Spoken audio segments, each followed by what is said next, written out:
Hey everyone, and welcome to the Level Design Lobby. I am joined by a very special guest, someone who I had the pleasure of meeting while at a conference, Mr. Seb Long, and we'll be talking a little bit more about player and game research.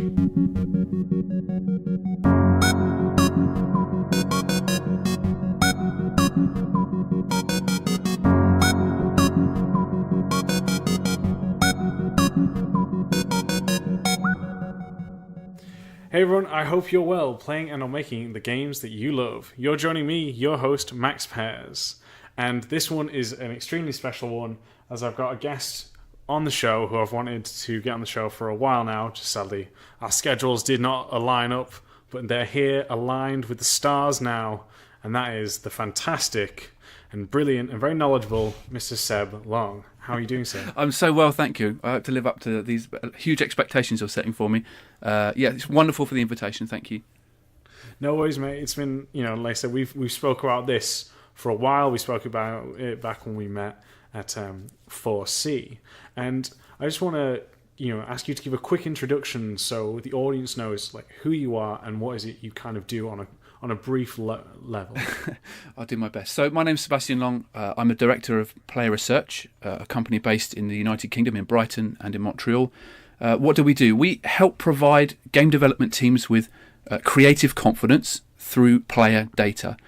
So bringing in an understanding of what players do and why they do that, how they think, to try and make game design decisions. That can be things like playtesting, it can be things like analytics, cool tools like eye tracking, or just an understanding of development process and creative process, all towards trying to make better video games.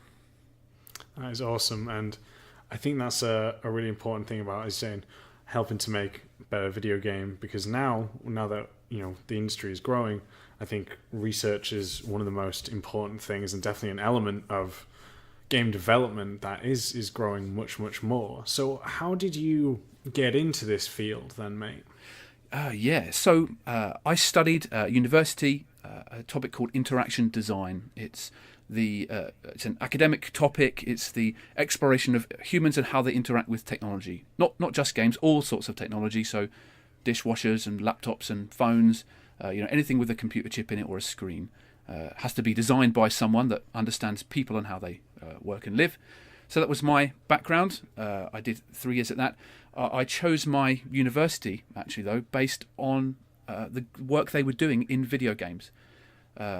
So they had a lab at the time. I studied at the University of Sussex. They had a video game lab sort of exploring this space, this playtesting space, player data space.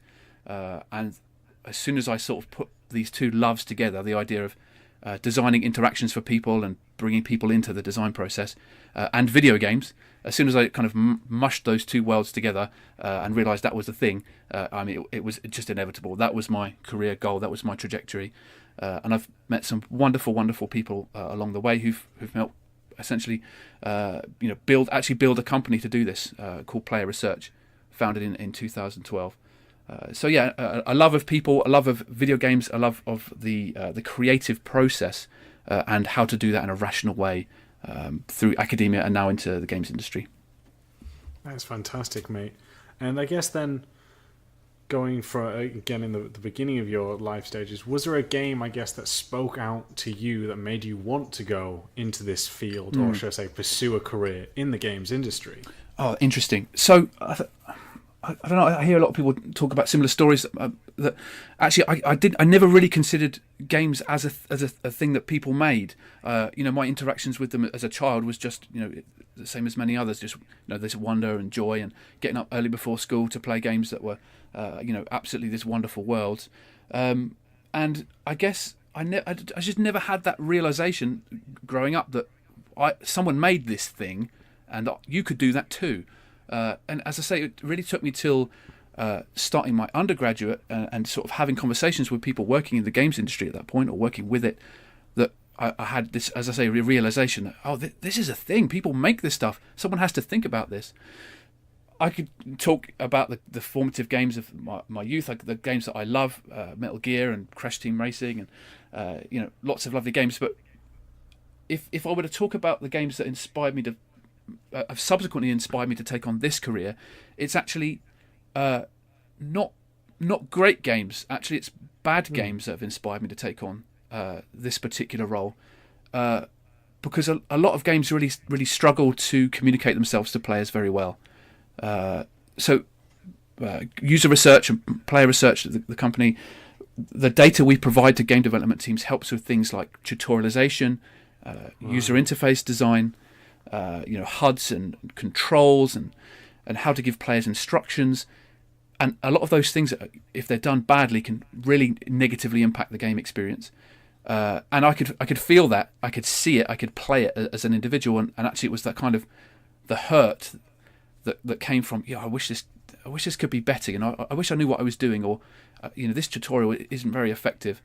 It was those barriers that got in the way of a great experience that inspired me to help make them better and provide development teams with the tools and the research to improve their output, their creative output.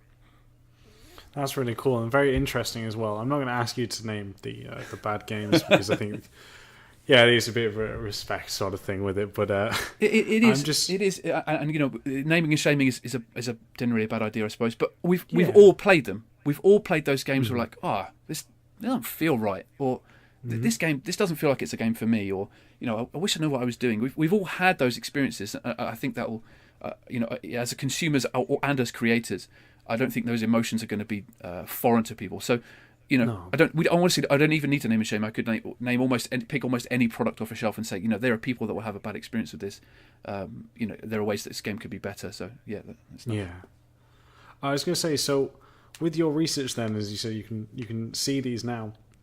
I guess, firstly, there is quite a lot of user research that goes into games, and as we mentioned earlier on at the podcast, that this is an area that is growing.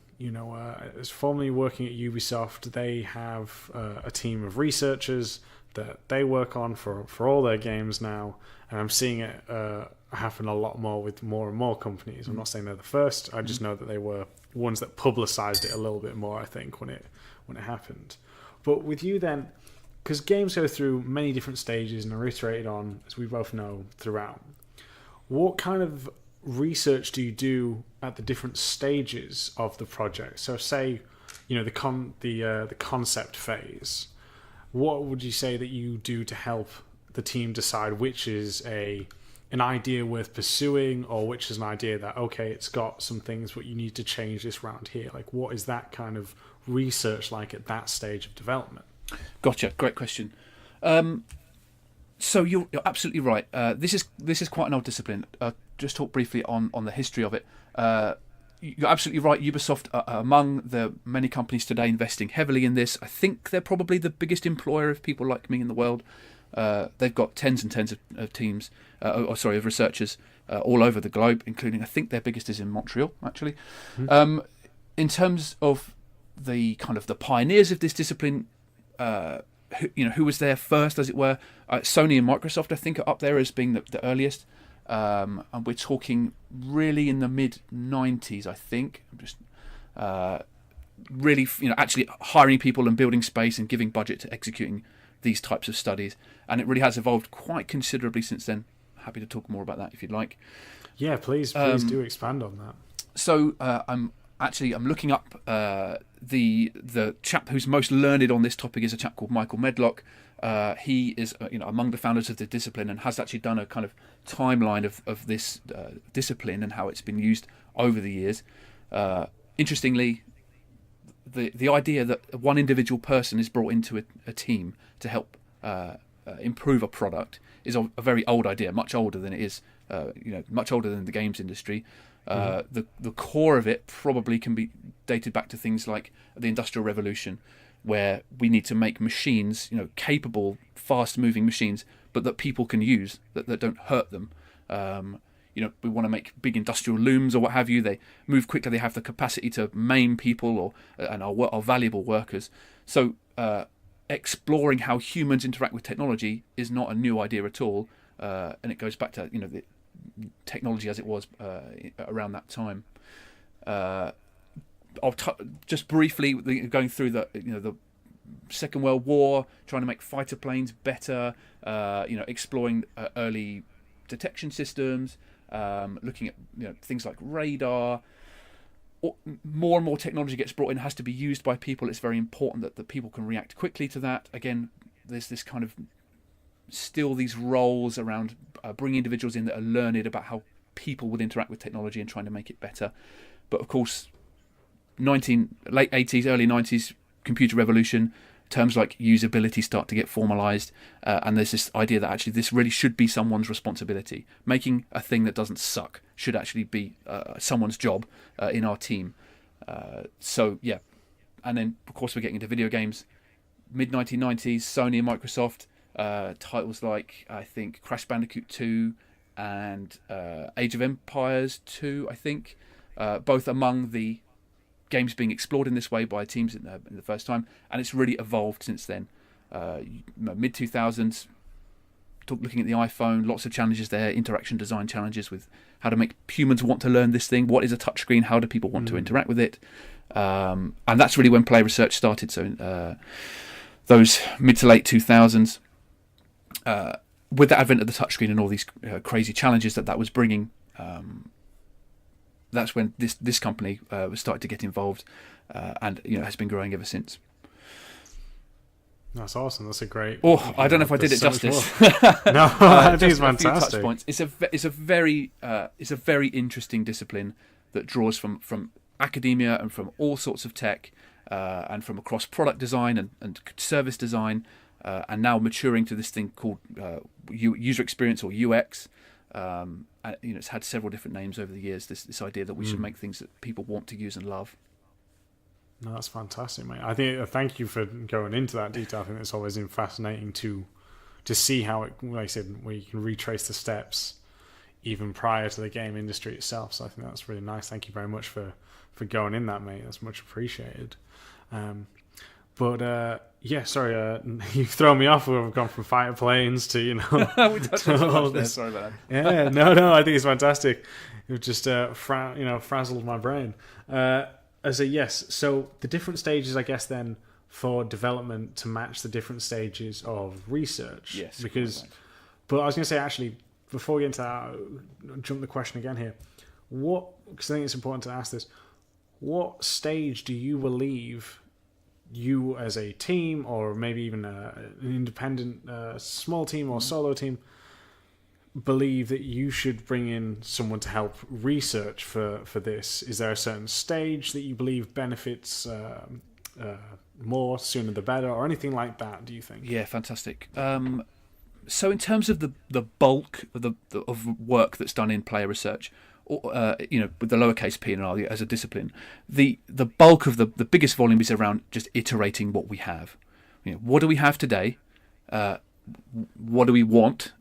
How do we move? How do we steer the ship towards that experiential goal? So that's usually in the production stages.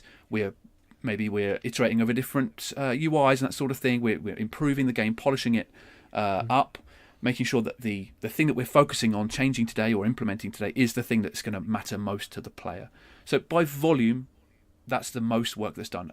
In terms of things you would do in that stage, that's usability playtests. So exploring what people do in the game, why they do that, looking at things like feedback, moment-to-moment feedback, progression through a level. Where do people go? Why do they do that? Is that what we want them to do? What do we change? How do we want to change this behaviour to make it more like what we imagined at the start? What our pillars for this project are. So iteration is an exceptionally important stage, and depending on your level of investment in this discipline, the biggest studios in the world, the ones you've already mentioned, are doing something every couple of weeks. Every 2 to 3 weeks, there's some sort of playtesting session going on that double checks that we are on the right track, and double checks that the next thing we're going to focus on is the most important thing. And it's not to say it's also important that validates when we're done. That this tutorial is working well enough. This UI is functional. It's great. Players understand it. Let's focus on something else. It's just as important to stop, just as important to say no, almost. No, this doesn't need to change anymore, as it is to find those problems. That's interesting. But your question was, not what is done, but almost what should be done. When is it most powerful to start bringing data into the development process? And that's a really tough one to answer, because I'd suggest it really depends on the traits of the product you're making and also the traits of the team. So PlayerResearch has lots of different ways of helping studios. We really want to try and start earlier to try and essentially stop these creep things coming in. Things like looking at a concept of a game. What can we prove out if we give players mood boards and themes and potential ideas? There must be ways that player data can contribute some sort of creative certainty at that point. For some teams, yes. For some teams, no. Some teams, if they're inheriting an IP or they have a brand that's loved, they probably shouldn't waste any time working out if the brand that they have that's already successful is likely to be successful if they put it in a game. Equally, if you're kind of fast following a competitor, and a lot of the things in your game genre have been proven out already, I probably wouldn't suggest wasting too much energy ideating new ideas. We know what a good minimap looks like. Let's just do that. Unless we're making a game about crazy minimaps, there's probably no value in ideating, getting data on ideating around that. So if you're, it's very, very much contingent on the traits of the product, which makes this a rather hard question to answer. But I guess I have touched on a few different stages here. Iteration stage, that's actually kind of third in my mind. So inspiration stage is the first one. Okay. What could we make? Who might our players be? What do our potential players love? What problems haven't been solved in our game genre space yet? And you could provide player data on that. That might inspire a new game idea or inspire a solution to a particular problem. So that's maybe a first stage. Second stage, something about ideation. This is more kind of processy, maybe.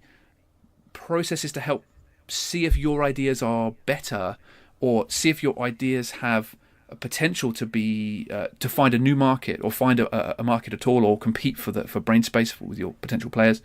Maybe even trying to choose one idea, more like a green light process. We've got 20 ideas, which one's best?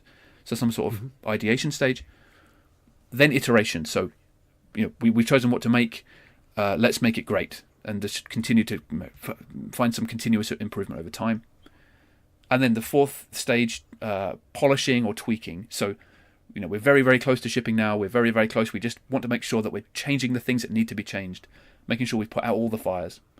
And so I'd suggest that those are those four things: inspiration, ideation, iteration, and polish or tweaking are the four voices of data during the development process. That's awesome. Thank you, mate. I think that's a great one to know about. I think that's awesome. That's awesome there.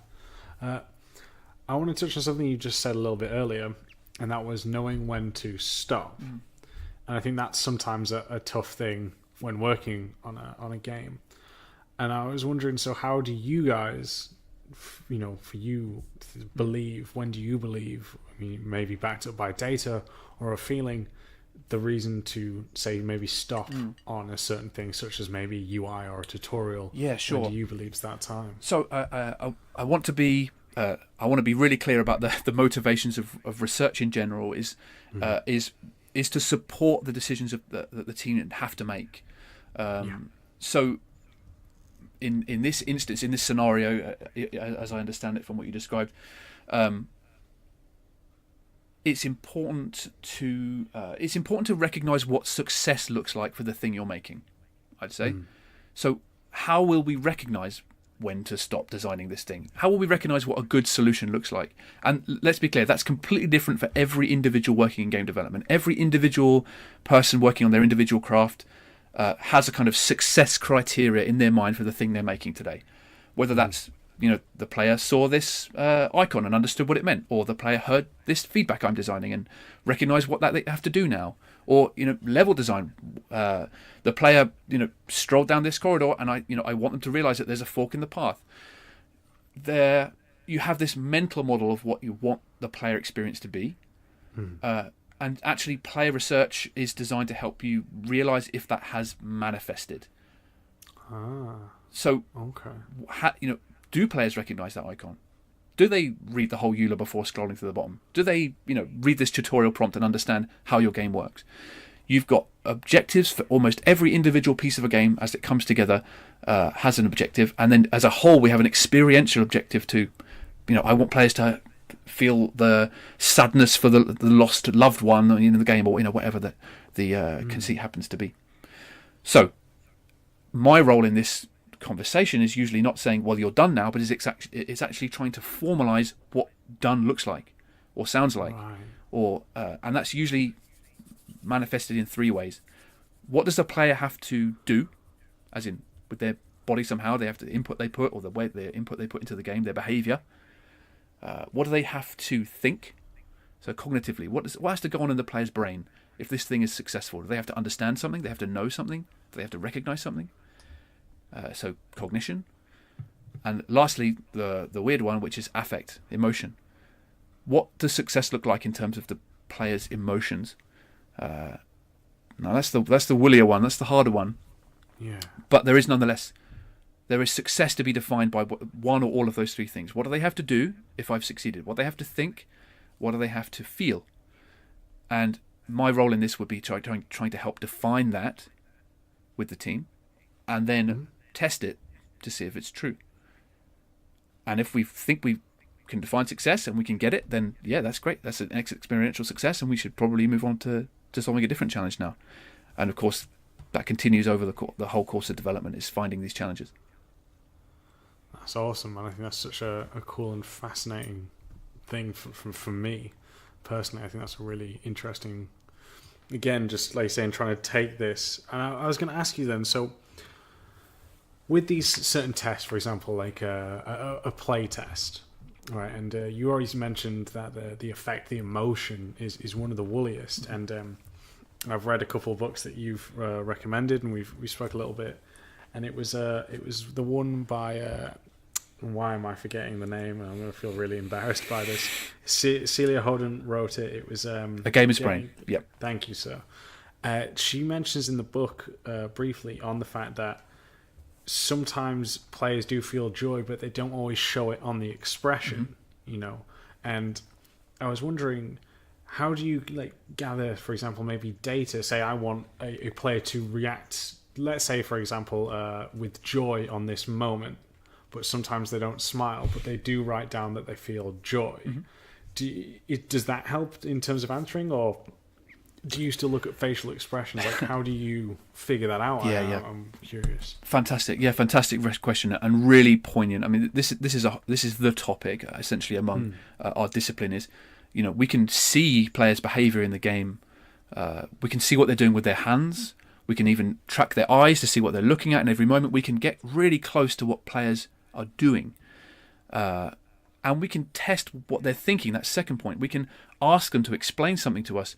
We can maybe pause them in their game, in the playtest, as you said. Maybe just pause the game. Hey, what does this button do? Or what do you think this icon means? We can test players' thinking almost and their understanding of a game. Often their behaviour will show whether they understand something or not too.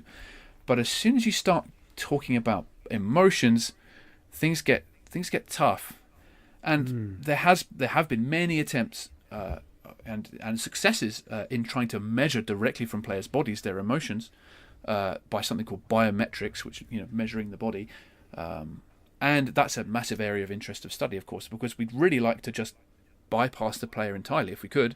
If we can just measure them and say, on a scale of 1 to 10, how many happies do you have? And you can just read off a computer, click, click, click. Oh, 6 happies. Yeah. But last week it was 7 happies. Something. But really, that's not possible right now. The technology isn't there yet. It's very, very hard to interpret. And I guess that's not a surprise. Human bodies are really complicated. And like you say, there's not always it's very difficult. Even we're going beyond the reading of facial expressions down to the measurement of muscle movements and that sort of thing. It's just complicated stuff. It's just hard. So there must be some other way of getting information from players that would help us with this problem. And actually, the best tool is the simplest one. We ask players, ask them how they feel, ask them how they feel in a constructed way.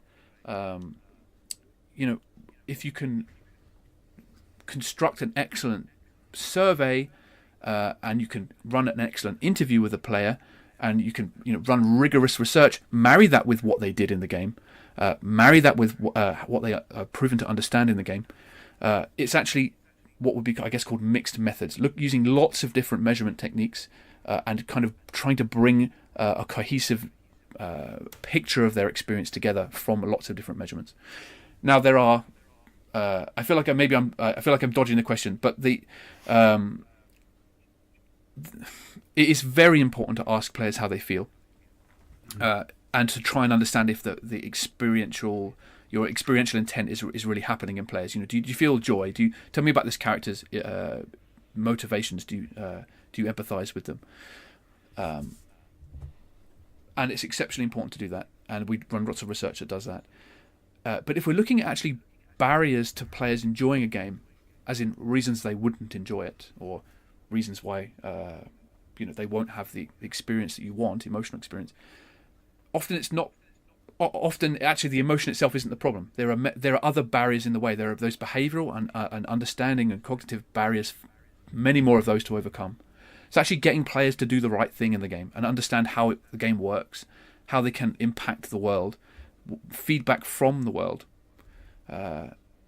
I think just because we can't at the moment plug a player in like the Matrix and say how many happies or sads have you got, doesn't mean that we can't make that more likely to happen by making the players do the things we think are fun and understand our games better and understand what's coming in the game, what's new, what's fresh, and understand and empathise better with the characters in the narrative and so forth. So yes, we're working together to make emotive experiences, to make games that make people very happy, or very sad, or very frustrated, or whatever the designer wants. But just because it's very hard to talk about that and very difficult indeed to measure it, doesn't mean that we shouldn't try to explore it through research. No, I think that's a great point. I think it's just an interesting one to try to figure out. I think there's an interesting kind of a sub branch from this was the ye old thing that the media likes to bring up about does games make people more angry or frustrated or trigger that? And they said there's some, I can't remember who it was, but I think it was on who was it? It was the Psychology of Video Game podcast, but someone had touched on something similar you'd said here, where it's also about the boundaries stuffing them. If you delay, for example, like the controller input, that's going to instantly make someone have a bad time because it's not responding as quick as they wanted. So I think it's also very interesting that you're mentioning this as well, how there's a lot of factors that go into this, and it might not necessarily be, for example, if we're looking at a level or a HUD, it might not be that's changed that's caused that frustration, and there's so many moving pieces. Yeah, absolutely. And this is really coming from our real study of real commercial games.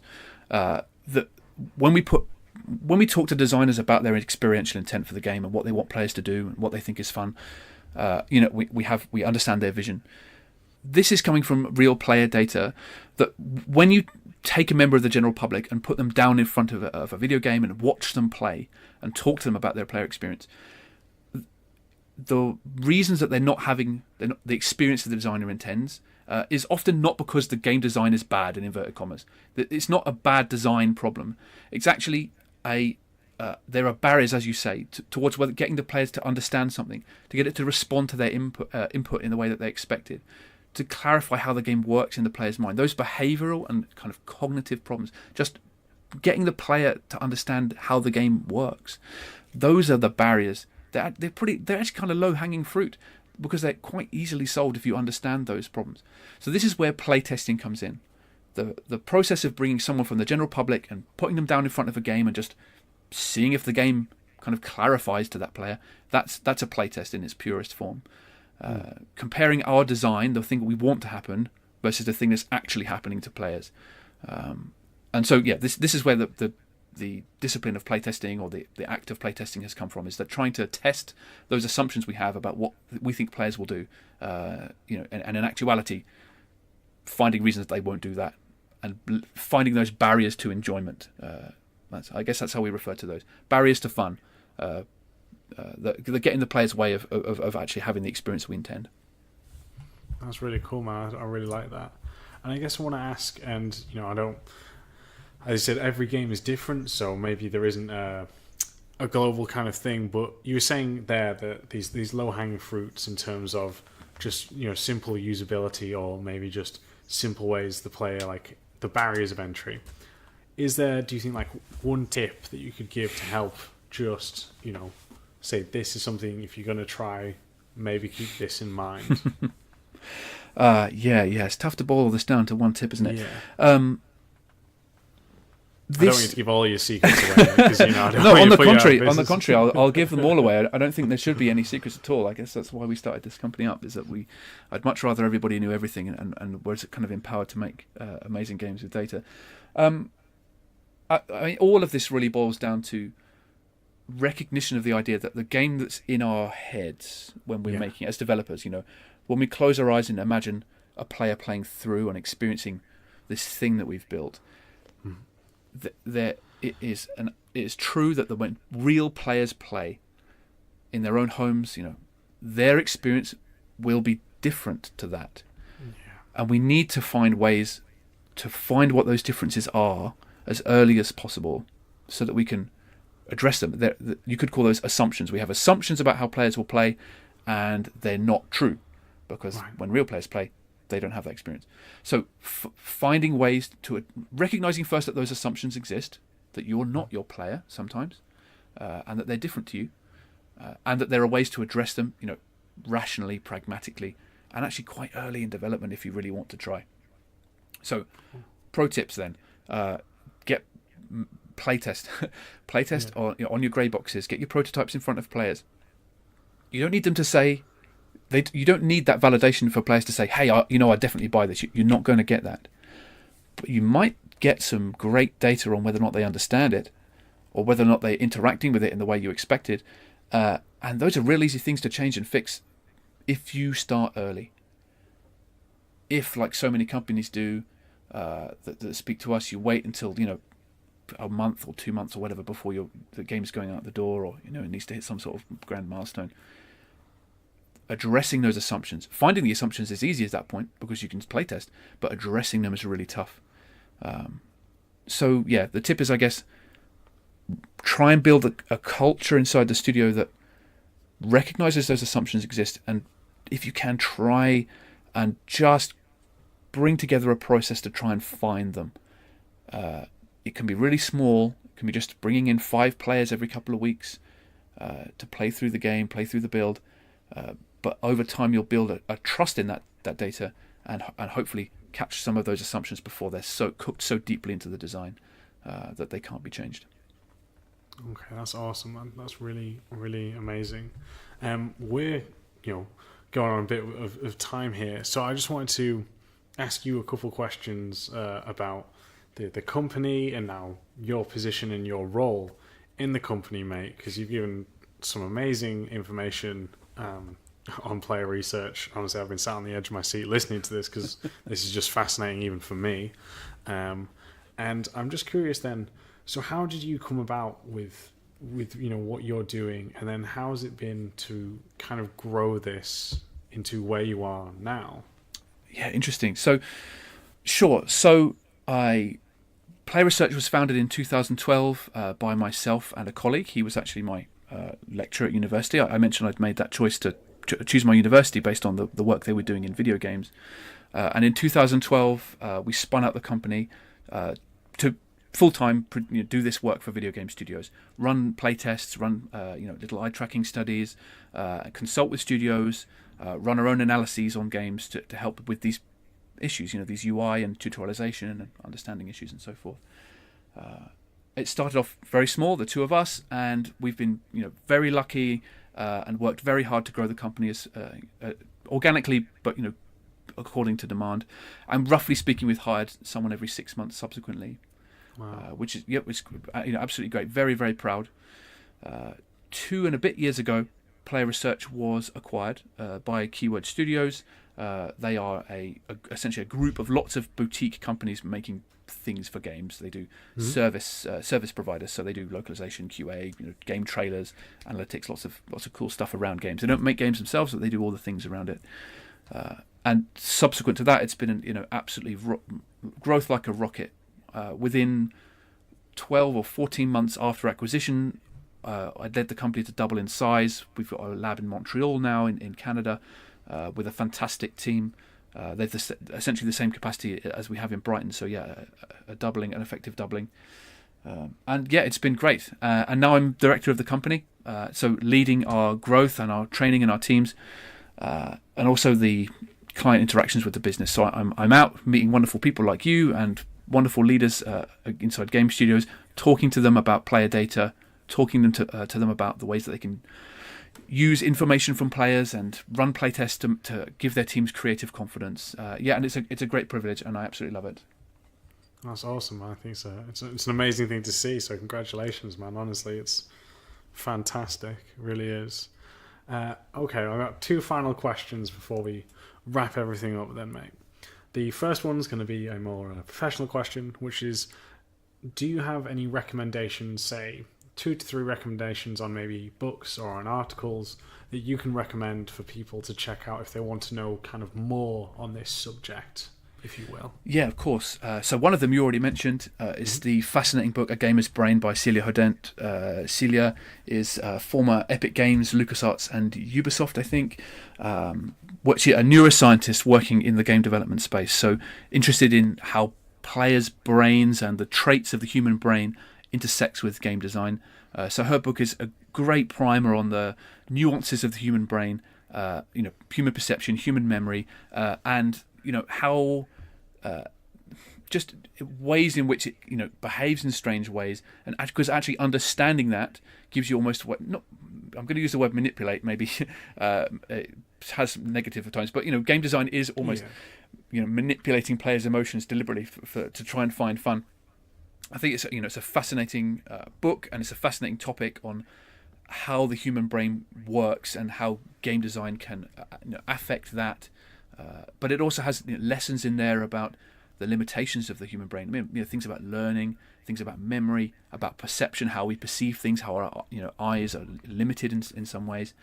A fantastic book and a great primer on the complexities of humans. There's a book called The Games User Research book. The Games User Research is the old-fashioned name, I guess, given to this discipline. We're researching the users of our products. So Games User Research, the book, is actually a collection of almost essays about this discipline. It is available on Amazon, and it's written by very many people I trust and admire. It's got everything in there from the things you can do during game development, how basics of using analytics, how to write a good survey, how to interview your players, some ideas about commonalities in UI and errors that games make. So really, really rich. It has a chapter in there about how to build your own playtest lab, which I was delighted to contribute. So how to build actually a physical space to test your games inside your studio, and how to make it an unbiasing space, how to make it a safe space, how to video capture what the players are doing and in real time and that sort of thing. And I get it's such a new discipline, as you mentioned, that there aren't many kind of core texts, but there is a great group actually called the GRUX, GRUX, or Games Research and User Experience Group. They have a Twitter and a Discord and a YouTube channel full of videos from wonderful, learned researchers sharing as much as they can about how they researched their games, lessons they've learned, how to do it, why you should do it, the return on investment of doing it, when to use player data and how. I think if you search on YouTube for GRUX, or you should be able to find it, or go to Twitter at GamesUR, GAMESUR, like Games User Research. Should lead you on your way if you want to learn more about this discipline. Awesome. And then my final question for you then, matey, is there any game that you're currently playing now that you're really enjoying? Yes. I'm currently playing Apex Legends, I think, like many people, and I'm absolutely terrible at it. But for me, it's an interesting story when compared to Fortnite. So, of course, the Battle Royale genre, very interesting. So for me, it's been an exercise in trying to spot those small changes in UI and feedback and game design or what have you. How have they learned from Fortnite and other games in this genre and changed the game deliberately, bettered it, or just changed it for experiential effect? So the way that some of the HUD works in the game, for example, and the way that the ping system seems to be absolutely fantastic. So a lot of focus in trying to improve the experience around communicating between players, which I think is a fascinating challenge to take on. But yeah, I'm absolutely terrible at it and getting my ass kicked every time I drop down. But it's good fun. I'm learning a lot. Awesome, man. It's still on my to-do list because I was a massive fan of Respawn's last game, Titanfall 2, so I know the level design and also their movement is always the best. Yeah, it feels amazing. I was going to say, and the level seems like it's more than, say, it's not just these giant open spaces. It seems, from what I've watched and seen on Twitch, there's more kind of design of these kind of small hubs connecting together from what, again, little I've seen. So it's interesting to see how they've changed that in the Battle Royale genre as well. So. Very good. Yeah, I'll leave the level design expertise to you. That's definitely your domain. I'm just the recipient of these changes in level design. But certainly from the UI perspective, it feels like there's some really confident changes in there, some really nice learnings from other games and improvements from other games in the genre that I think is, it's fascinating to see the evolution of a genre in real time. I think there's not many. I don't think. I don't know. There's not many genres I don't think that we can, as I say, see evolve and change and iterate in real time in front of your eyes. Many of these things in game design have been true for a very long time and are still based on these core principles. So to see these battle royale genres, games in this genre, coming out and changing and iterating and improving and just having fresh ideas to bring to the table is really interesting for me, in this space. And yeah, looking forward to getting deeper into the game and learning all of those little nuanced changes, and indeed seeing how the game changes over time in response to player feedback. Yeah, no, that'll be an interesting one. Just again, because it's one thing to gain people's attention in this genre, but it's the whole of the battle to retain it. And I think that's going to be the most telling story of it all. But I just want to say again, thank you very much, mate, for coming on the show. I've really appreciated it, and thank you for doing this. What a pleasure. Thanks for the invitation. It was a delight. Oh, brilliant. If people want to reach you and to get to know more about you or your studio, how can they do so, mate? Yeah, sure. I tweet a little bit at Seb_Long, or you can follow PlayerResearch as a company on @PlayerResearch. There is a conference, if I might give it the tiniest plug. Yes. It's a not-for-profit conference, so I don't feel too bad. That Games.org or the Gruxig group, they have their own conference every year, one in London and one next to GDC. So in a few weeks' time, if depending on, I guess, when this podcast comes out, there will be a conference next to GDC, and there is every year, talking about player data. And again, you can find the link on the Twitter account @GamesUR. Or just search it on YouTube. It's a low cost ticket, and it's absolutely packed with some fascinating people talking about how to use player data in development. Awesome, man. Awesome. Okay, well, thank you all again very much for coming towards and coming to and listening to the podcast. I'm Max Pears. You can contact me if you have any questions @MaxPears on Twitter, or please feel free to email in, which is leveldesignlobby@gmail.com. And yeah, thank you all very much, and we'll catch you all next time.